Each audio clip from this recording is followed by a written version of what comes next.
ಬಂದಿರುವಂತಹದ್ದು 2 of sorts ಬಂದಿದೆ. ಕೆಲವೊಂದು indecision ಅಲ್ಲಿ ಇರುವಂತಹದ್ದು, ಯಾವುದೇ ರೀತಿಯ ಡಿಸಿಷನ್ ಅನ್ನ ಮಾಡಕ್ ಆಗ್ದಿರಾ ಅಥವಾ ಕೆಲವೊಂದು ಡಿಸಿಷನ್ ನ ಮಾಡ್ದಿರಾ ನೀವು ಸುಮ್ಮನೆ ಇರುವಂತಹದ್ದು ರೆಪ್ರೆಸೆಂಟ್ ಆಗ್ತಾ ಇದೆ ಬಾಟಮ್ ಆಫ್ ದ ಡಕ್ ಅಲ್ಲಿ.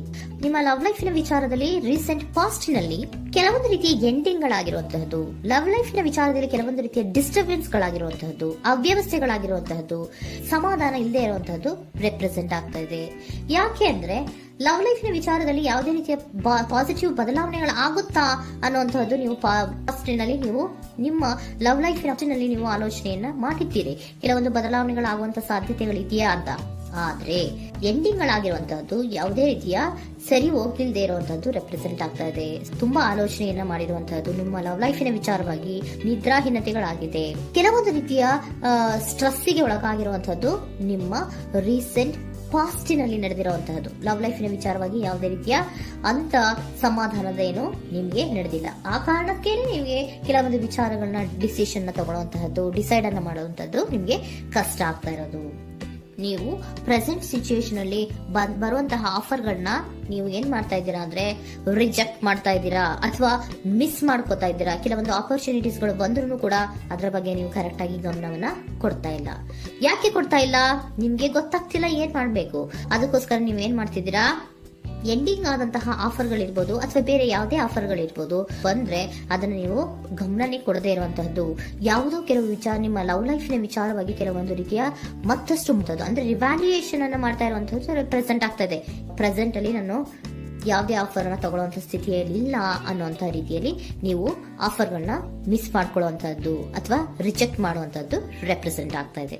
ನೆಕ್ಸ್ಟ್ ಕಾರ್ಡ್ ಬಂದಿರುವಂತಹದ್ದೇನು, ಪ್ರೆಸೆಂಟ್ ನಲ್ಲಿ ಪೇಜ್ ಆಫ್ ಸೋರ್ಟ್ಸ್ ಬಂದಿದೆ. ಯಾವುದೋ ಒಂದು ನಿಮ್ಮ ಲವ್ ಲೈಫ್ ನ ವಿಚಾರವಾಗಿ ಬಹಳಷ್ಟು ಕ್ಯೂರಿಯಾಸಿಟಿಯಿಂದ ಏನೋ ವಿಚಾರವನ್ನ ತಿಳ್ಕೊತಾ ಇದ್ದೀರಾ, ಬಹಳಷ್ಟು ಕ್ಯೂರಿಯಾಸಿಟಿಯಿಂದ ತಿಳ್ಕೊತಾ ಇದ್ದೀರಾ ಏನಾಗ್ತಾ ಇದೆ, ಹೇಗಾಗ್ತಾ ಇದೆ ಅಂತ. ತುಂಬಾನೇ ನೀವು ಕೆಲವೊಬ್ರು ಲವ್ ಲೈಫ್ ನ ವಿಚಾರದಲ್ಲಿ ತುಂಬಾನೇ ಮಾತು ಕೂಡ ಆಡ್ತಾ ಇರುವಂತಹದ್ದು ರೆಪ್ರೆಸೆಂಟ್ ಆಗ್ತಾ ಇದೆ.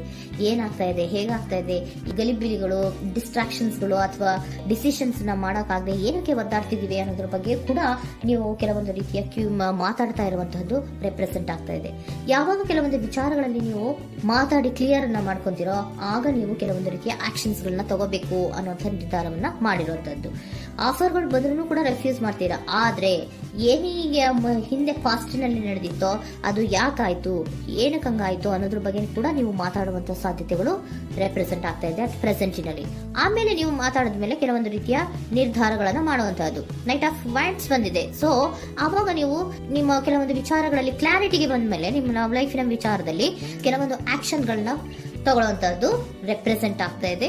ಹಾಗೆ ಏನ್ ಆಕ್ಷನ್ಸ್ ಗಳನ್ನ ತಗೋತೀರಾ? ಈಗ ಕೆಲವೊಂದು ರೀತಿಯ ಆಫರ್ಗಳನ್ನ ನೀವು ಬಂದಂತಹ ಆಫರ್ಗಳನ್ನ ನೀವು ಏನ್ ಮಾಡಿದ್ದೀರಾ, ರೆಫ್ಯೂಸ್ ಅನ್ನ ಅಟ್ ಪ್ರೆಸೆಂಟ್ ಅಲ್ಲಿ ಮಾಡಿದ್ದೀರಾ. ಈಗಲೂ ಕೂಡ ನೀವು ಬಂದಂತಹ ಆಫರ್ ಅನ್ನ ನೀವೇನ್ ಮಾಡ್ತೀರಾ, ರೆಫ್ಯೂಸ್ ಅನ್ನ ಮಾಡ್ತೀರಾ ಅಥವಾ ರಿಜೆಕ್ಟ್ ಅನ್ನ ಮಾಡ್ತೀರಾ. ಯಾಕೆ? ಸೆಕೆಂಡ್ ಕಾರ್ಡ್ ನಿಮ್ಗೆ ಇಮಿಡಿಯೇಟ್ ಫ್ಯೂಚರ್ ನಲ್ಲಿ ಸೆಕೆಂಡ್ ಕಾರ್ಡ್ ಬಂದಿರೋದು ಯಾವುದು, ಹಾರ್ಮೆಟ್ ಕಾರ್ಡ್ ಬಂದಿದೆ. ಸೊ ಲೋನ್ಲಿನೆಸ್ ಅನ್ನ ರೆಪ್ರೆಸೆಂಟ್ ಮಾಡುತ್ತೆ. ಯಾಕೆ ಲೋನ್ಲಿನೆಸ್ ಅನ್ನ ರೆಪ್ರೆಸೆಂಟ್ ಮಾಡುತ್ತೆ? ಬೇಡಪ್ಪ, ಈ ಜಗ್ಲಿಂಗ್ ಗಳೇ ಬೇಡ.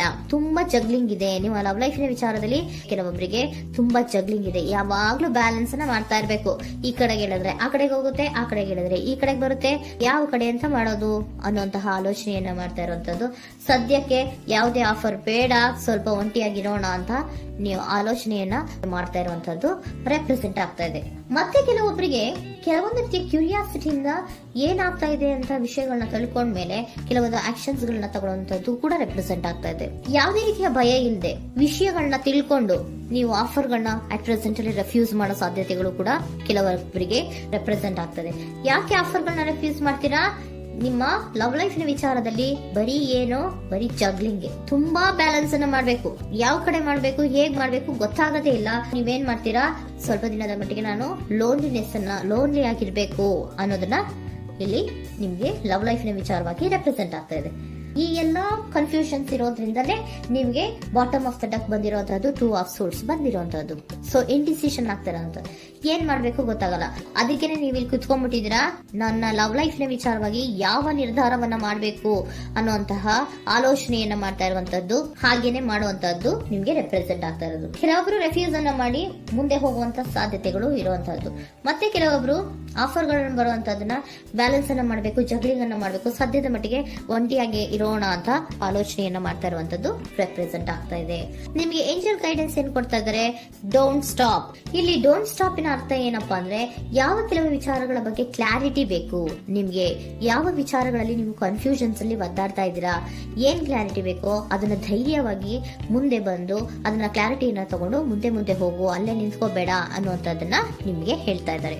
ಯಾವ ವಿಚಾರವನ್ನ ನೀವು ಲವ್ ಲೈಫ್ ನ ವಿಚಾರದಲ್ಲಿ ಏನ್ ಈ ಜಗ್ಲಿಂಗ್ಗಳು ಅಥವಾ ಈ ಬ್ಯಾಲೆನ್ಸ್ ಗಳನ್ನ ಮಾಡ್ಕೊಂಡು ಅಥವಾ ಎಳ್ದಾಟಗಳನ್ನ ಮಾಡ್ಕೊಂಡಿದ್ದೀರೋ ಅಲ್ಲಿಗೆ ಕ್ಲಾರಿಟಿಯನ್ನ ತಗೊಳ್ಳಿ, ಧೈರ್ಯವಾಗಿ ಕ್ಲಾರಿಟಿಯನ್ನ ತಗೊಂಡು ನೀವು ಮುಂದೆ ಆಕ್ಷನ್ಸ್ ಅನ್ನು ತಗೊಳ್ಳುವಂತದ್ದು ರೆಪ್ರೆಸೆಂಟ್ ಆಗ್ತಾ ಇದೆ.